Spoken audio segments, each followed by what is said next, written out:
¿Qué tal? ¿Cómo les va? ¿Qué dicen? Bienvenidos, muy buenas noches. Enorme placer de empezar a transcurrir las últimas horas en este 2024 aquí en la pantalla de La Nación Más. Un placer con buena parte de todo el equipo que nos ha acompañado todo este año, con Débora Plager, con naturalmente Alejandro Cancelare, con Lourdes Marchese.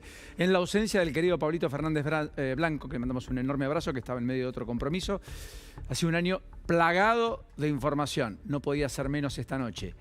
Casi la de cierre, más allá de que nos vamos a encontrar mañana, a propósito de lo que sistemáticamente hemos intentado cada día aquí en la pantalla de La Nación Más. Con mucha información a esta hora, donde todavía no empezó la sesión en la Cámara de Diputados de la Provincia de Buenos Aires para votarle el presupuesto, entre tantas otras cosas, al propio Kicillof. Donde a esta hora la relación entre Villarroel y la Casa Rosada está rota de manera terminante, después de las definiciones de Patricia Bullrich, donde la pulsión con la Corte está en el nivel más alto, más álgido, en el día de la despedida de Juan Carlos Maqueda como integrante del máximo tribunal, digo, entre el gobierno y la Corte, donde el radicalismo en plena ebullición echa un comité de ética partidario a los radicales con peluca, como los denominan, y en consecuencia, definitivamente esa interna estalló en diputados y en senadores, con múltiples planteos. Y en un día en el cual las provincias también avanzan en sus reformas. En un ratito, en minutos, lo que Marcelo Rego, gobernador de San Juan, ha presentado hace horas para discutir en la provincia. En el día en el que la Corte falló a propósito del tema Infran y la eventual nueva reelección, esa que viene sistemáticamente obteniendo desde 1995. No te puedo decir, te tenés que quedar. Bienvenido, buenas noches.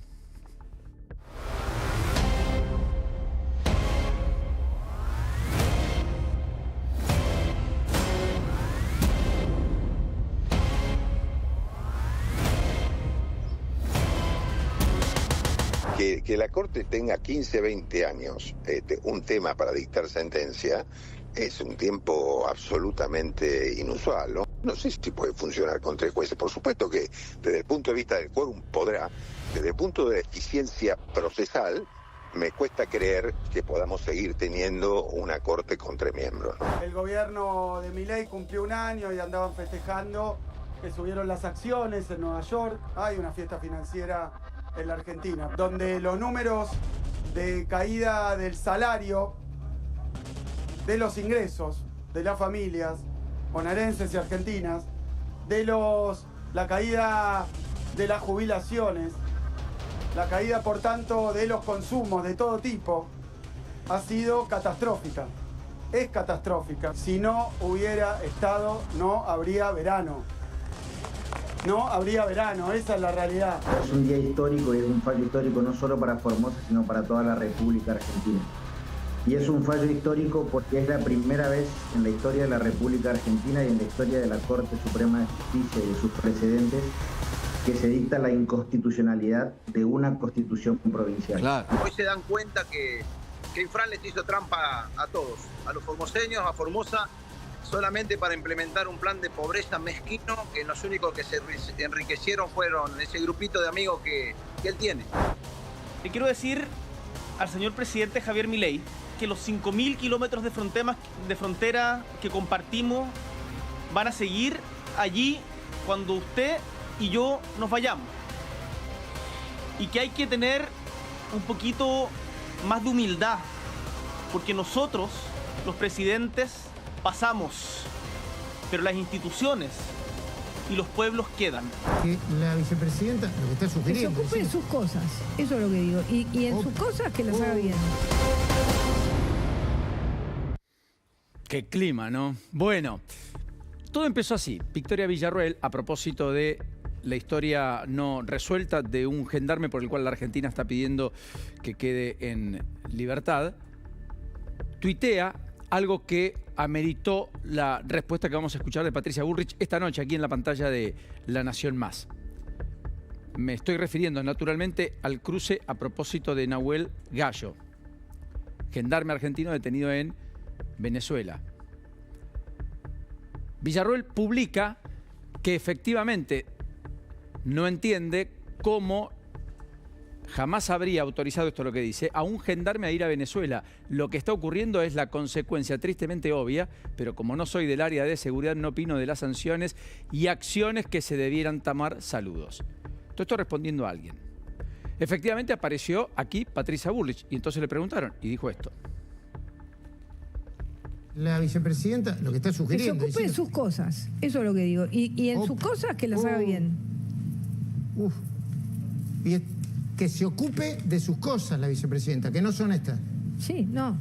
Si quiere, a ver, me hubiera encantado que llame y que me diga, voy a hacer una acción con todos los senados latinoamericanos para ayudar a un pronunciamiento político. Cosas positivas. Eso hubiese estado bien. Y sí, claro. Usted dice que ese tuit, ese comentario es una frivolidad en el medio de tanta desesperación. Bueno, en el medio de esta crisis. Total. Dijo, más grave, los argentinos ya no toleran la cobardía ni el oportunismo político. Es vergonzoso que utilice a Nahuel Gallo para justificar likes. Todo esto es lo que le habló a la vicepresidenta Patricia Bullrich en este tuit, entre otras cosas.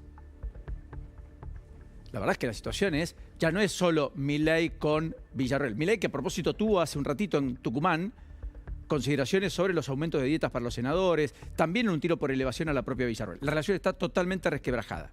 Y yo creo que en esa lógica hay que circunscribir lo que pasó ayer, que pasó inadvertido. Todos miramos a Camao Espínola, pocos a Juan Carlos Romero, que son los dos senadores que ayer se reunieron con Lule Menem y con Lisandro Catalán en Casa Rosada.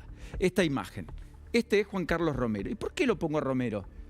En este clima, en este contexto de tensión altisonante entre el Senado, ya casi como cuerpo, salvo excepciones, y el presidente de la Nación, ¿le van a votar el 24 de febrero en las autoridades de Cámara al propio presidente provisional del Senado, al propio Abdala? ¿Al sanluiseño? ¿O van a cambiar y van a poner uno propio? Y en ese contexto, no va a ser Lustó, naturalmente, no va a ser alguien de Unión por la Patria, pero ¿no sería una opción Juan Carlos Romero? De esto se está hablando. Por eso tal vez el encuentro de ayer. Abdala no alguien tan contestatario, al menos alguien con antecedentes, gobernador en su momento, hombre que conoce el cuerpo, que le puede aportar un poco más de expertise además a la política oficial. Por lo pronto desde el sector de los dialoguistas, que han hecho mucho más que los propios muchas veces, para defender las leyes del propio Javier Milei. Así que yo creo que esa discusión, ojo que podría tener en este actor, tal vez alguien que ayude a fluidizar lo que por ahora parece muy trabado entre la Casa Rosada y el propio cuerpo. Más allá de que la relación entre la propia Villarroel y el gobierno está total y absolutamente rota. Demostración cabal es todo lo que ha hecho Patricia Bullrich, que yo creo que además fue parte del incipiente problema personal entre Villarroel y el propio Milei cuando le delegó a Bullrich y a Petri las áreas que en principio en campaña iban a quedar bajo la tutela de la vicepresidenta. Esto es seguridad y defensa. Más allá de esto, después está el conflicto abierto con la Corte, que hoy tuvo una nueva instancia, porque hoy salió Francos, como lo escuchábamos hace un ratito, a responderle al fallo que anticipábamos con Lourdes anoche, que la Corte había producido respecto a que se puede seguir administrando justicia en el máximo tribunal con 3 miembros. Y que cuando no haya una acordada que incluya a todos, los que quedan, sin Maqueda, se podría eventualmente llamar a un conjuez y así juntar números. Francos entonces, ¿qué dijo? Esto. Suprema hizo un comentario estableciendo que puede funcionar con 3 miembros cuando se vaya Maqueda. ¿Está de acuerdo?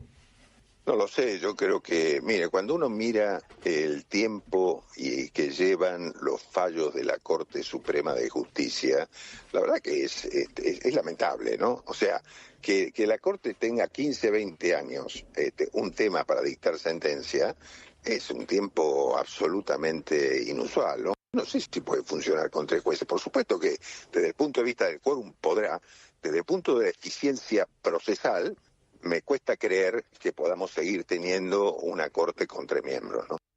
¿Cuál sería, desde los tiempos procesales, una corte que pueda funcionar eficientemente? ¿Con 4? ¿Cambia mucho? ¿Con 5? ¿Con 7? ¿Con 16? Como tiene media sanción un proyecto del kirchnerismo, cuando Cristina Fernández de Kirchner aún era vicepresidente e impulsó con 16 miembros, similar al que tiene Brasil. ¿De eso hablamos? ¿Cuál es el número? ¿O será porque definitivamente ven trabado el desembarco de los que Lorenzetti impulsa, que es el único que no firmó esa acordada, y que tiene que ver con particularmente Ariel Lijo, más allá del propio Mansilla, García Mansilla, a los que el gobierno parece querer desempolvar de un cajón, negociar con el Senado, pero que si no hay acuerdo amenaza con, finalmente, hacer los decretos que en algún momento vociferó el propio presidente, que podrían ser nombrados de ese modo.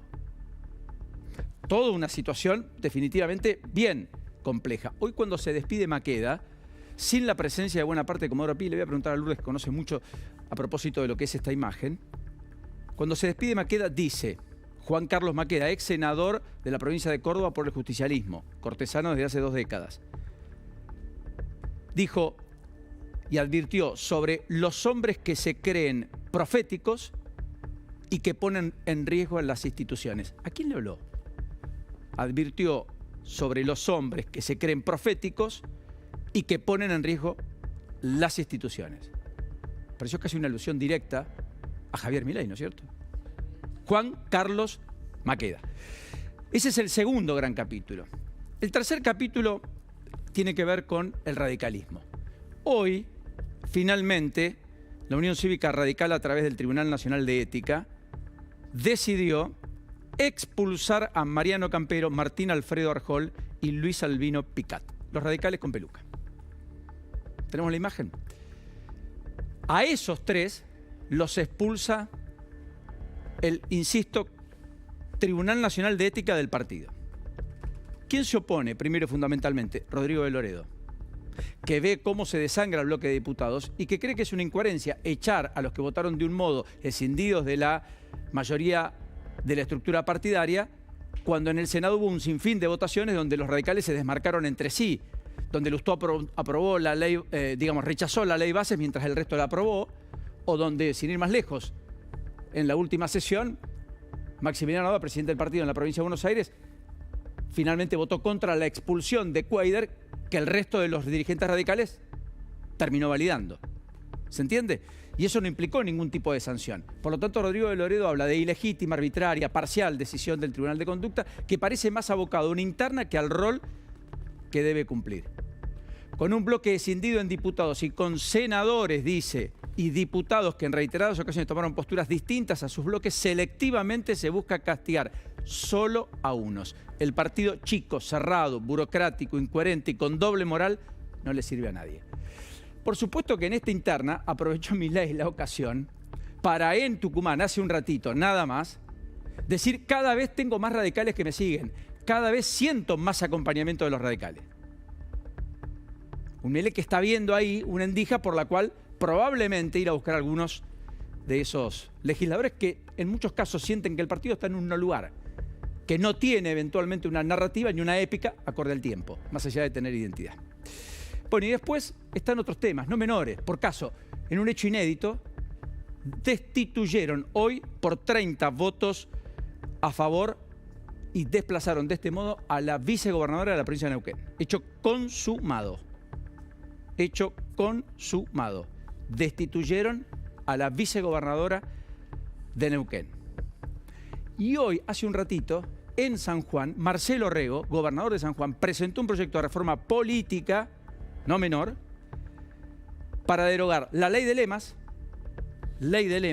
símbolo de un sistema obsoleto y engañoso para los electores. Ley de lemas por la cual muchas veces el peronismo terminó triunfando, buscando limitar la reelección indefinida de diputados, algo que probablemente contemple la reforma constitucional en la provincia de Santa Fe, si finalmente la ciudadanía acompaña y apoya. Ya la necesidad de la reforma fue votada por la propia legislatura provincial, van a ir a elecciones a comienzos del año próximo. Incorpora la boleta única de sufragio, como buena parte del país, y como ya lo tiene la Nación, en un intento por darle más solidez incluso al sistema electoral, buscando claridad y modernidad. Esto es lo que presentó Marcelo Rego. Veremos si tiene acuerdo. Depende del peronismo, pero finalmente parecería ser que esa reforma podría eventualmente caminar. Y después lo último, chiquito aunque sea, hoy en Mar del Plata se definió una privatización no menor, más allá de la aprobación en el Consejo Deliberante del pliego de la licitación pública del espacio público, la publicidad en espacio público. Y es este estadio, el mundialista, el José María Minella. Hoy se aprobó la concesión y por lo tanto el llamado a licitación para recepcionar ofertas en el medio del verano para ver a quién le concesionan el José María Minella, que en todo momento el intendente Montenegro quiso que la AFA tome como propio, cosa que terminó haciendo con el Estadio Único de la Ciudad de La Plata, en ese acuerdo tan famoso con el propio Kicillof.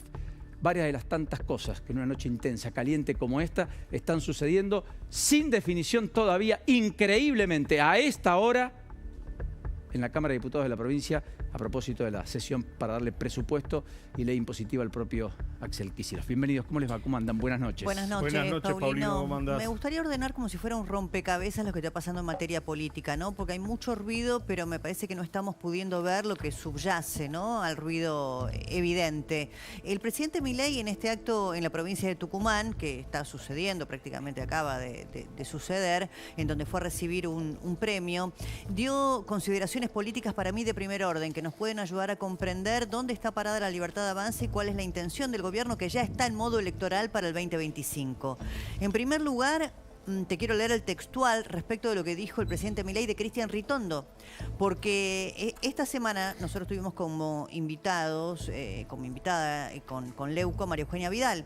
Le preguntamos por el tema Ritondo y el PRO no había hecho un pronunciamiento institucional, digamos, respecto de este tema. ¿Quién fue el primero que lo hizo?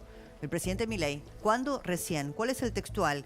Deseo reconocer el fundamental aporte, dijo Milei, del bloque de diputados del PRO, que trabajó mucho con nosotros, nos ayudó mucho, que está conducido por Cristian Ritondo, que hoy está siendo víctima, dijo Milei, de operaciones y persecuciones, justamente por ayudarnos y por colaborar.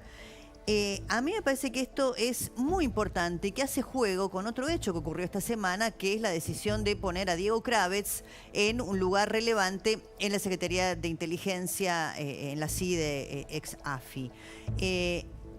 Porque ahí es donde está buscando el gobierno. Hay muchos diputados, además, cuyos mandatos vencen, diputados del PRO, que quieren asegurarse la continuidad en la Cámara y que probablemente estén buscando pegar el salto más temprano que tarde. Después... probablemente en una cooptación de dirigentes a título personal, ¿no es cierto? No orgánico. Pero ahí vamos con la defensa de Ritondo, con el movimiento que hubo con Kravetz, con el elogio que hizo el presidente Milei a los radicales que fueron expulsados del partido. No me parece menor, por supuesto que le agradeció al anfitrión, pero habló de Jalil y de Jaldo. Estamos hablando del PRO, estamos hablando de los radicales, estamos hablando del peronismo. Y el presidente dijo, y este es un textual que me parece muy interesante, nosotros buscamos un reordenamiento ideológico y recibimos a todos aquellos que estén dispuestos a defender las ideas de la libertad. Esto que acaba de pasar en Tucumán, para mí, nos habla de el mapa electoral que está pensando la Libertad Avanza, y a esto le tenés que sumar lo que dijo respecto de Victoria Villarroel, de quien todo el día estuvimos hablando. Hoy Patricia Bullrich acá con Luis Majul fue recontra vehemente cuando le pidió a Villarroel, dijo, tiene que pedir perdón, no a mí ya no me interesa, a la Gendarmería. Y dijo Milei también, bajamos los salarios de los funcionarios, de hecho, nosotros desde que asumimos no nos hemos aumentado el sueldo, cuando podríamos haberlo hecho, y no como hicieron en la Cámara de Senadores. Situación bastante distinta, dijo Milei, lo leo textual porque es interesante, con lo que pasó en diputados, donde Martín Menem, presidente de la Cámara, aplicó una gran cantidad de recortes para que se terminen los beneficios y los privilegios de la política que solo hacen rico a los políticos. Entonces acá Milei hizo Jaldo, Jalil, peronismo, hizo otro guiño a los radicales. Estas son las fotos, Jaldo y Jalil recibiendo a Milei de esta misma tarde en Tucumán, donde estuvo en la distinción que le entregaron Juan Bautista Alberdi en la Fundación Federalismo y Libertad.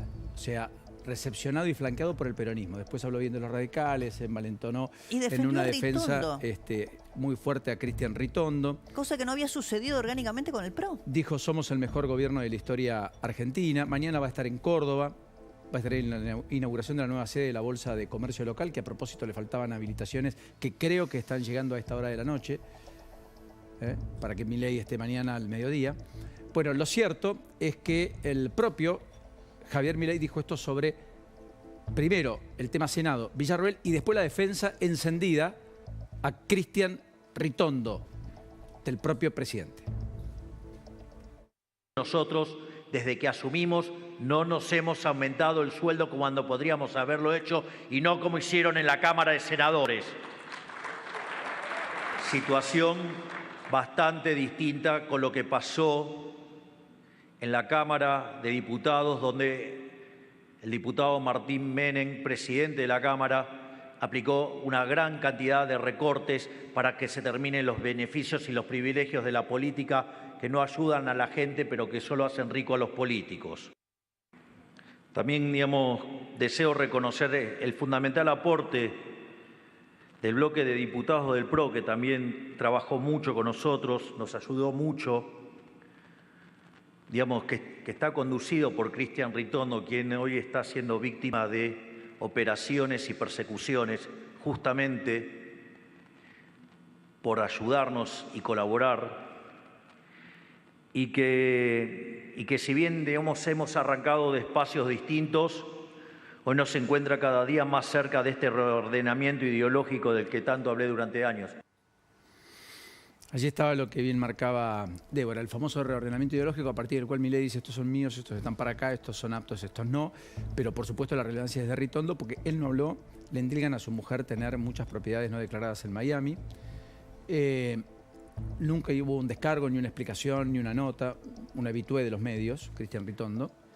Si lo mismo estarían diciendo de algún senador o diputado del peronismo, probablemente lo estuvieran esquilmando, rompiendo todo en la tele. Eso no quiere decir ni que lo sea ni que no lo sea, pero efectivamente se esperaba una respuesta del propio Ritondo que hasta aquí no ha llegado. Bueno, lo habilitó el presidente. Perdón, a mí lo que me parece más relevante, independientemente de que por supuesto tienen que dar explicaciones y si hay un trámite judicial seguirá su curso para dirimir realmente las responsabilidades. Ahora, que el presidente hable de este modo, porque el presidente no dijo le mando un saludo, solidaridad, reconozco, dijo Cristian Ritondo es víctima de operaciones solo por apoyarme a mí. Entonces, ¿qué está diciendo? Primero, lo habilita a Ritondo a salir a decir lo mismo, en primer lugar, de manual. Y en segundo lugar, está diciendo, ¿dónde está Macri, por ejemplo, apoyándote, Ritondo? ¿Dónde está el PRO orgánicamente sacando un comunicado? Si el PRO no te dio cobijo y no te apoyó en esta, vení que acá tenés un lugar asegurado, ¿no? Lo dijo la semana después que Mauricio Macri dijo que era un partido de oposición.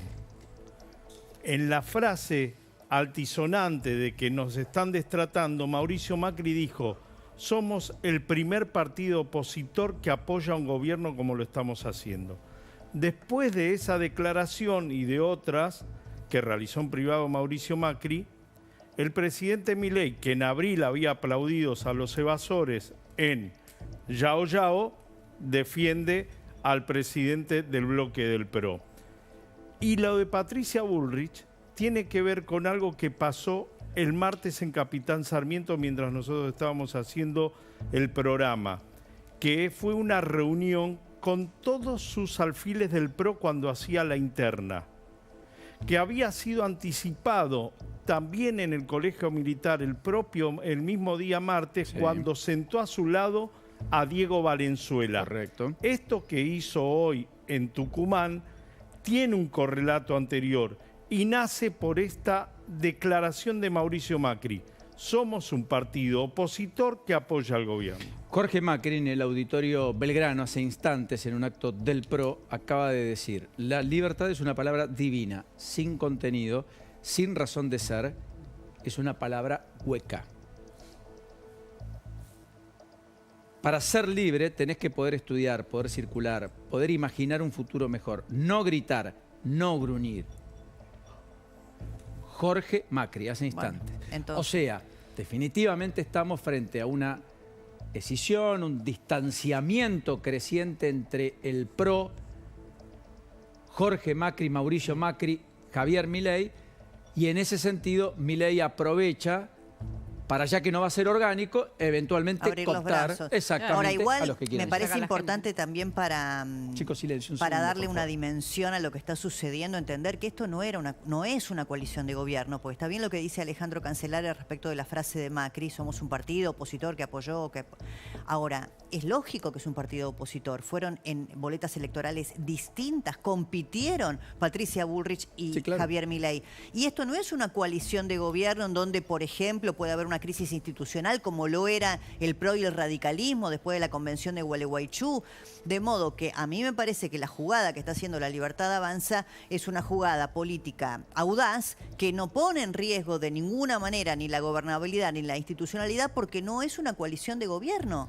Claro que es un partido opositor, el PRO, que jugó, que tiene sus costos y ellos sabrán medirlo y el tiempo dirá con qué nivel de audacia pueden llegar a un fin exitoso o si esto le complica efectivamente, bueno, lo que pueda pasar en el Congreso, etcétera. Correcto. Pero no es una coalición de gobierno. Alejandro, ¿empezó la legislatura, la provincia? Todavía no empezó y no sabemos si va a empezar hoy. Es impresionante. ¿De qué estamos hablando? ¿Querés que lo desglose o lo desglosamos después? Como vos quieras. Desglosémoslo porque estamos hablando de una sesión que era clave, absolutamente clave para que a las 2 de la tarde pidieron iniciar la sesión. No había consenso sobre muchas cosas.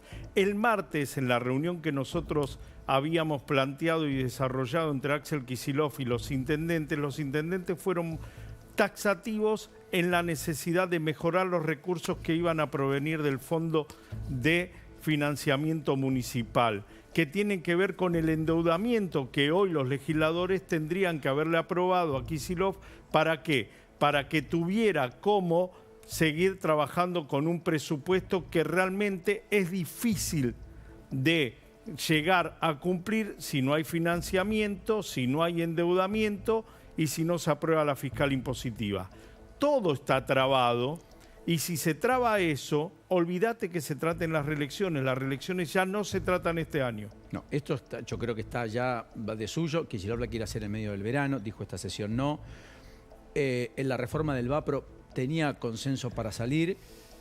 Lo que sí va a ver si se no se necesitaban la sesión, los 2 tercios.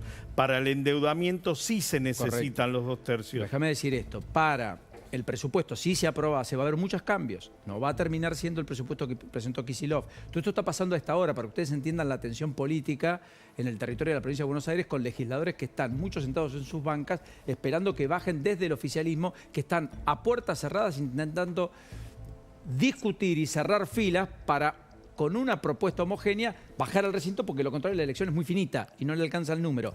Además, está la elección de autoridades donde Alexis Guerrera reemplazaría al actual presidente eso ya está acordado, pero si no hay sesión no lo puede hacer. No, correcto. Es más, el que mayor problema está en el seno del oficialismo. Exactamente. Que todos los diputados son de Massa y de Máximo Kirchner. Y cada vez hay más tensión ahí. Entonces, Kicillof, ¿qué dice? Si no me aprueban esto como yo lo quiero, directamente no me den presupuesto. A todo esto, Lourdes, se abrió un capítulo sobre el pasado no menor. Y es que la Cámara Federal ha ordenado, sí, una cuestión, Cámara Federal no menor, sobre el tema Firmenich. Exactamente, tiene que ver, Paulino, ustedes recordarán el hecho, algunos tal vez no, porque eran muy chicos o no habían nacido. El 2 de julio del año 1973 hubo una masacre en el comedor de la Policía Federal. Murieron varios oficiales y una civil. De hecho, hoy Eduardo Feynman habló con la hija de esa civil que había fallecido, que estaba de casualidad en ese lugar. Esta causa tuvo un andarivel bastante extenso, nace en el año 2003. Siempre la jueza Servini fue sobreseyendo a los imputados, entre ellos Mario Firmenich, entre ellos Horacio Berbinsky, entre otros. Bueno, hoy la Cámara tomó una determinación, decir, acepto como querellante a las víctimas para que puedan impulsar y acusar primer gran paso a estas personas. Y por otro lugar, Paulino, ¿qué dice? Ordenan directamente que la jueza María Servini llame a indagatoria a Mario Firmenich, acusado de ser el autor de esta masacre ocurrida el 2 de julio del año 1976. O sea que por primera vez Firmenich va a dar explicaciones sobre lo ocurrido hace 50 años. Exactamente, porque casi. Aparte, no, ¿50 ya? Sí. 76. Sí. Claro. Sí. Uy, bueno, una reivindicación en un día complejo, una reivindicación para Victoria Villarroel. Correcto, ¿sí? De lo que siempre habló. Difícil, una reivindicación que hay que reconocerle como abogada, además, por estas causas, 100% reconocimiento a esa lucha de tantos años de Victoria Villarroel.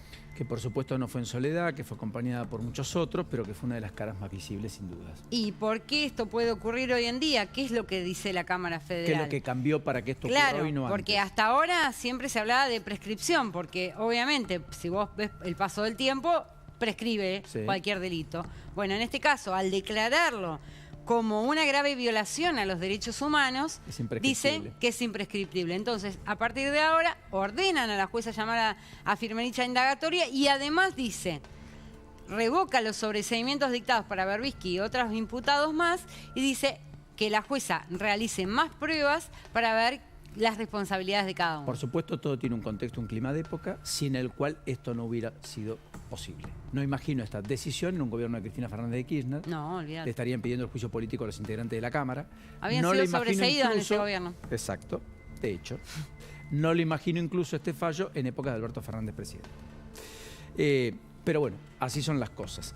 Mientras tanto, hay una denuncia penal al titular de la DGI y finalmente el juez Rafecas delegó la investigación al fiscal Rívolo. ¿La denuncia quién la hizo finalmente? La denuncia la hicieron los diputados Ferraro, López y Frade. De la coalición cívica. De la coalición cívica. Recordá que ellos ya habían hecho una presentación en la unidad de información financiera para que se investigue justamente a este hombre y ahora lo hicieron penalmente. Andrés Vázquez. Andrés Vázquez. ¿Qué es lo que dicen ellos? Lo acusan de enriquecimiento ilícito, de omisión maliciosa de las declaraciones juradas y el juez Daniel Rafecas, quien hoy recibió la denuncia que recayó en el juzgado federal número 3, que está a cargo de él, decidió delegar la investigación en el fiscal Carlos Rívolo y además dice que trabaje coordinadamente con el titular de la Procuraduría de Investigaciones Administrativas, que como habíamos contado con Débora el otro día, había iniciado una investigación de oficio.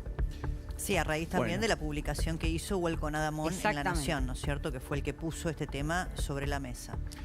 Hoy, definitivamente, entre tantas cosas que suceden en la Argentina, no hubo acuerdo en el Consejo del Salario. Tema no menor, me está llegando información a esta hora, está muy lejos la parte, pero muy lejos.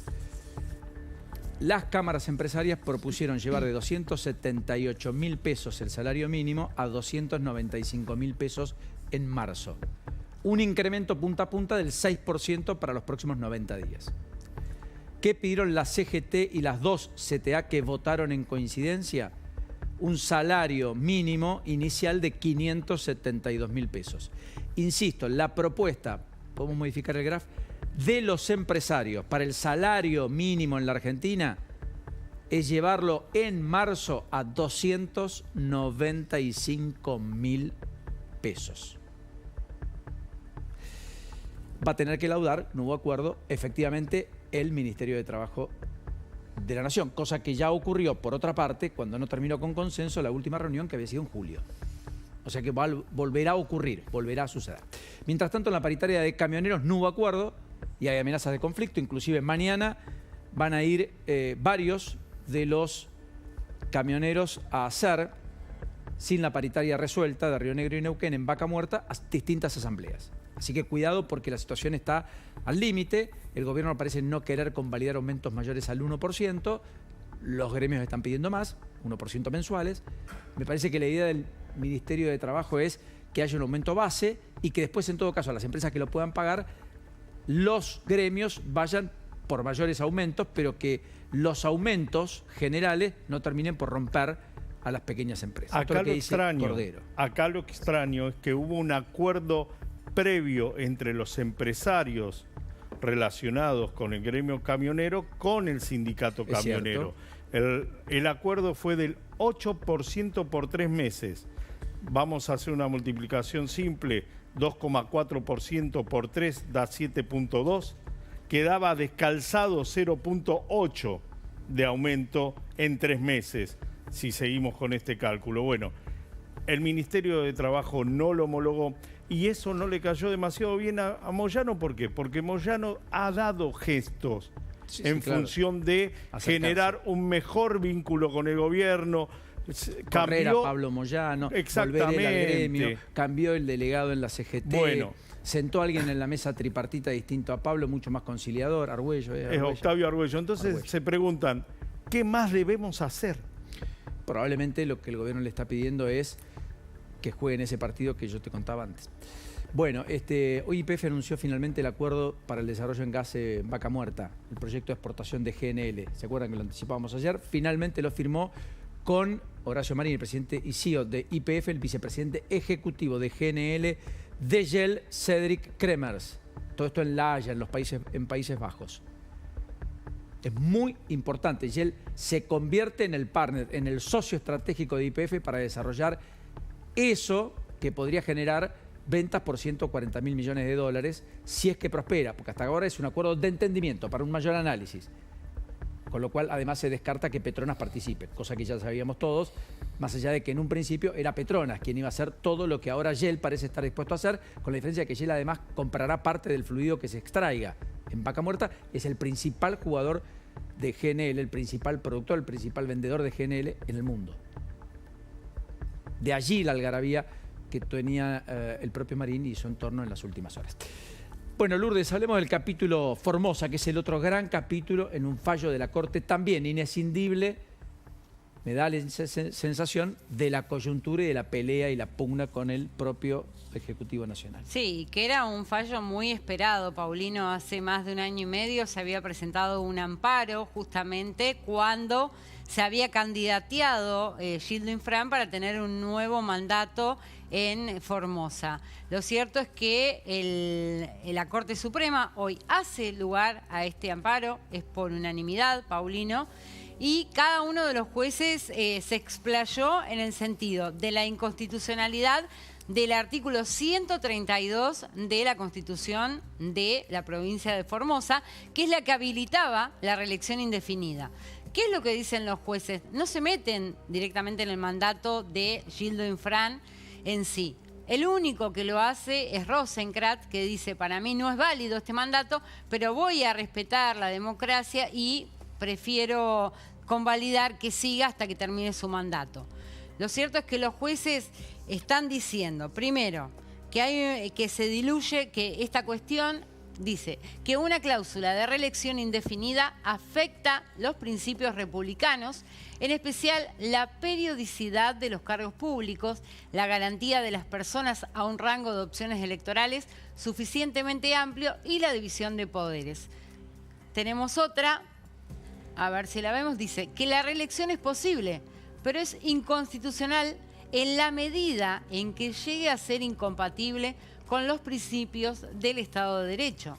En especial, cuando un juicio de ponderación establezca con claridad que es el camino para lograr una concentración de poder que permita desnaturalizar el control que deben ejercer otros poderes del Estado, disminuir drásticamente las opciones electorales de las personas. Yo creo que de todas maneras el fallo tiene sabor a poco, decían algunos constitucionalistas, porque si bien ha sido bueno que se declare inconstitucional la reelección ilimitada, la Corte ha dispuesto que cada provincia decide qué cantidad de reelecciones son razonables y compatibles. Por lo tanto, en el proceso en que está Formosa una reforma constitucional, eventualmente podrían, porque tienen mayoría, habilitar una nueva Es que la Corte lo que dice justamente que no le compete a la Corte Suprema definir cuál es el plazo razonable, que cada provincia debe hacerlo, no se puede meter en la autonomía provincial. Él podría hacer una reforma y decir que van a habilitar solamente una reelección y no reelecciones indefinidas, pero que empiece a regir a partir del 27 y volver a postularse.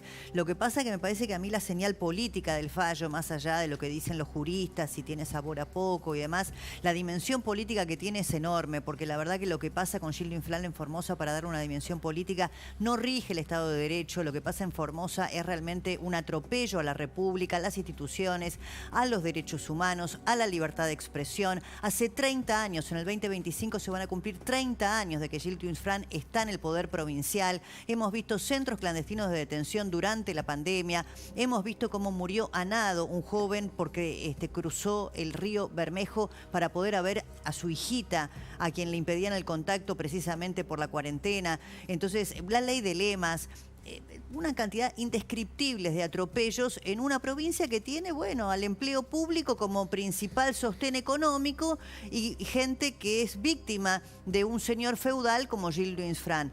Vergonzoso, de toda vergüenza desde el punto de vista institucional. Agostina Villaggi es diputada provincial en Formosa, es una de las que activó justamente esta demanda jurídica. Agustina, el gusto de tenerla. ¿Cómo le va? ¿Qué dice? Agostina, perdón. Hola, buenas noches. Agostina, ¿qué tal? Buenas noches, Paulino. Bueno, a toda la mesa del programa, un gusto hablar con ustedes y gracias por esta entrevista. Primera impresión del fallo de la Corte y segundo dato que tenemos que saber aquí en Buenos Aires más en detalle es si efectivamente Infran impusiera una reforma constitucional que habilite una nueva reelección, si usted cree que eso lo habilitaría eventualmente a volver a ser candidato en 2027. Bueno, por supuesto que nosotros hemos recibido este fallo con un entusiasmo que hace mucho no lo vivimos en Formosa. Como bien decía Débora, Formosa es una provincia muy hostil para todos los que hacemos política y sobre todo para los que somos opositores a Gildo Infran.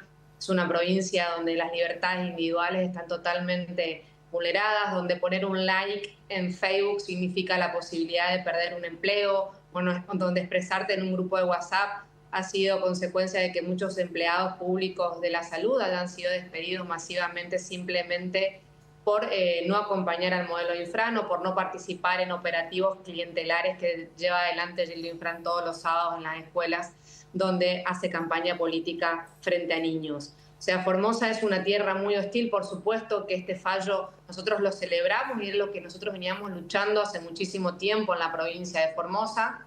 Si bien hubieron presentaciones hace muchos años con respecto a la reelección indefinida de Infran, en el 2005 se hizo una presentación sobre este conflicto, la Corte en ese momento no falló. Ahora, bueno, creo que nosotros lo que logramos, que esto es muy importante decirlo, es que demostrar lo que ha sido la reelección indefinida de Infran, cómo la perpetuidad en el cargo de una persona ha erosionado absolutamente todas las instituciones del sistema democrático de gobierno y ha vulnerado, violado todos los principios, ¿no?, de frenos y contrapesos que tienen que existir en una democracia. Como bien decía el fallo de la Corte, que por lo que leímos ha tomado muchos de los argumentos que nosotros hemos llevado adelante, la debilidad, la fragilidad del sistema judicial que se ve claramente cooptado por el gobernador Infran ha pasado a ser un brazo más del Poder Ejecutivo, lo mismo que el Poder Legislativo, del cual yo formo parte hace 2 años. Bueno, sin duda eso ha llevado a que en Formosa no se viva en una democracia real, sino simplemente en una democracia formal, donde lo único que hacemos los formoseños es ir a votar cada 2 años, pero donde no se respetan ninguno de los otros derechos. Agostina, ¿hubo algún pronunciamiento político allí? Porque independientemente de los efectos prácticos, ¿no?, y de lo que puedan hacer allí habilitando algún nuevo mandato, para mí es un golpe político muy duro contra Infran, ¿no? No sé si hubo allí alguna respuesta o si se vislumbra qué podría ser el propio gobernador. Claramente no rige el Estado de Derecho, no hay libertad de expresión.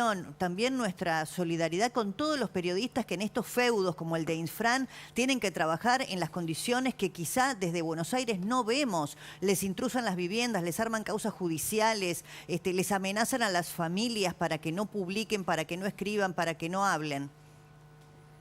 A ver, pronunciamientos por parte del gobernador no hubo, sí algunos diputados del gildismo que han dicho, bueno, han menospreciado el fallo de Corte diciendo que acá no cambia absolutamente nada, como que lo que dice la Corte no existe, no sirve, y que bueno, que ellos van a buscar la manera de que Gildo Infran siga en el poder, ¿no? Ellos están convencidos de que Gildo Infran tiene que seguir en el poder porque eso es lo que elige el pueblo de manera soberana y libre, ¿no? Como si fuese que en Formosa los que somos opositores podemos competir en condiciones de igualdad con una persona que ha concentrado tanto poder durante tantos años, que maneja el tribunal electoral, que maneja los padrones que están totalmente adulterados, que se maneja con la ley de lemas, con los recursos públicos del Estado, que hace campaña las 24 horas del día, los 365 días del año, donde uno hace una cuadra y un cartel gigante donde dice gracias, señor gobernador, como si fuese que nosotros competimos en condiciones de igualdad con esta persona. Claramente que esa es la reacción de aquellas personas que se han sentido tan incómodas durante todo este tiempo en el cargo, acompañando al señor feudal como el Gildo Infran. Déjeme hacerle una última pregunta de nuestra especialista en la mesa en materia jurídica, que es Lourdes Marchese, muy técnica, tal vez chiquitita, para una respuesta breve de su parte. Agostina, por favor. Sí, básicamente porque la Corte, más allá de declarar la inconstitucionalidad de este artículo 132, lo que dice es Formosa la que va a tener que hacer una reforma constitucional y en ese caso cambiar la normativa actual. ¿Qué le hace pensar que va a cambiar algo? A ver, como bien decían anteriormente, nosotros ya hemos votado hace un mes atrás una ley que declara la necesidad de la reforma, ¿no? Gildo Infran ha intentado de alguna manera evitar el fallo de corte porque no quería los considerandos de los jueces, porque no quería los argumentos de la Corte Suprema. Es una reforma que se votó, que es amplia, que establece la posibilidad de reformar desde el artículo 1 al artículo 189 de la Constitución de la provincia y estaría incluido la posibilidad de reformar el artículo 132.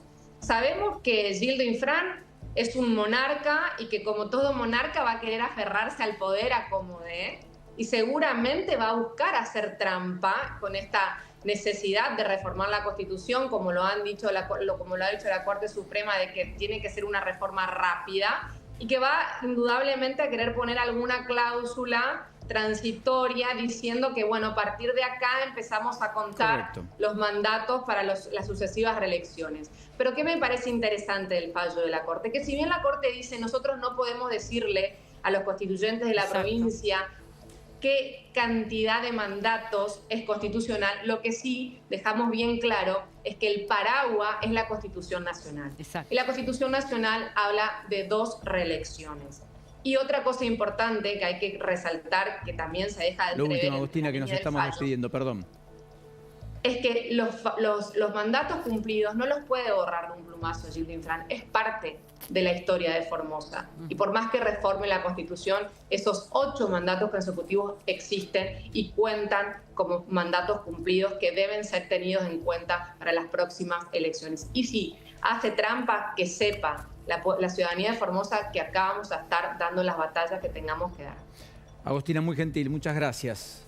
Buenas noches. No, por favor, gracias a ustedes por el contacto. Cuando gusten, a disposición. Muy bien. ¿Qué pasa en la legislatura de la provincia de Buenos Aires? Dato de último momento a esta hora, 23:48 en la República Argentina. Empate entre los intendentes y el gobernador. Hay presupuesto, no hay endeudamiento, se va a tratar la semana que viene. Se va a tratar el proyecto de darle autarquía al IOMA, pero lo más importante en estos momentos es que va a haber una nueva sesión la semana que viene donde van a tratar de votar los fondos para los municipios y el endeudamiento, algo que ahora no se pudo hacer, no consiguieron los 2/3. Hablando del IOMA, gran dato a esta hora de la noche, muy importante. Nos encanta el periodismo, nos encanta la información. Nos encanta el periodismo, nos encanta la información. Más que la opinión. 50 afiliados del IOMA estuvieron acampando, esperando a Kicillof cuando estuvo hoy en Mar del Plata, que fue a presentar el operativo Sol, lo hizo en Miramar, muy cerquita. Estuvo en centro de llamados de emergencia del 911 de la policía Bucetich, Juan Bucetich. Y hubo una tensión muy fuerte porque le estaban reclamando al gobernador por lo que está pasando en el Instituto Paramédico Asistencial de la provincia de Buenos Aires, IOMA, que desde hace mucho tiempo está funcionando mal, decididamente mal. Y efectivamente Javier Alonso quiso intervenir y el ministro de Seguridad querían hablar con Kicillof. Kicillof no aceptó el diálogo, finalmente se introdujo en la escuela, no pasó a mayores, pero fue un clima, insisto, de tensión no menor el que se vivió una vez más en el día de hoy. Bueno, le vamos poniendo punto final a esta noche. ¿Puedes aclarar lo del ojo, Lourdes? Porque me estalló el celular. ¿Puedes contarlo? ¿Te animás? Perdón, muy breve. Ayer hice un posteo en Instagram porque también era tanta la cantidad de preguntas que me hacían, quise aclararlo. Tuve un problema de salud y la semana pasada no estuve porque tenía el ojo totalmente cerrado. Ahora que lo tengo un poco más abierto, dije, bueno, yo tengo que trabajar, seguir trabajando. Cuando esto es paciencia hasta que se vuelva a abrir como se tiene que abrir. No la pongan nerviosa o que se le siga bien. No, pero es que ¿sabés lo que pasa? Nos preguntan a todos y valía la pena la aclaración, Lourdes, para que se despeje bien, si no les gusta no me miren. No te pongas así. Nadie te está hablando por vos. Al contrario, es muy meritorio que estés trabajando y habla muy bien de vos, Lourdes. Mira, vos sabés que me sacó la reflexión final, Débora. Somos tan apasionados, definitivamente, ¿no es cierto? Habla muy bien de vos. Que Lourdes, como muchos de nosotros en otros momentos distintos, diferentes, etcétera, con tanta pasión hacemos esto, que hasta en situaciones donde uno podría toma la decisión de siempre estar. Porque nos gusta lo que hacemos, porque nos apasiona lo que hacemos y porque disfrutamos y mucho de hacer lo que hacemos. Y en ese contexto es que estamos eternamente agradecidos con esta casa, a la cual nos vamos a quedar, naturalmente. Vale la pena decir. Gracias, Débora. Buenas noches. Enorme placer. Buenas Gracias, noches. Lu. Hasta mañana. Buenas noches, señor Cancelare. Buenas noches, Hasta el Paulino. 2025. Gracias por todo. Para este diciembre tan cargado de cosas, les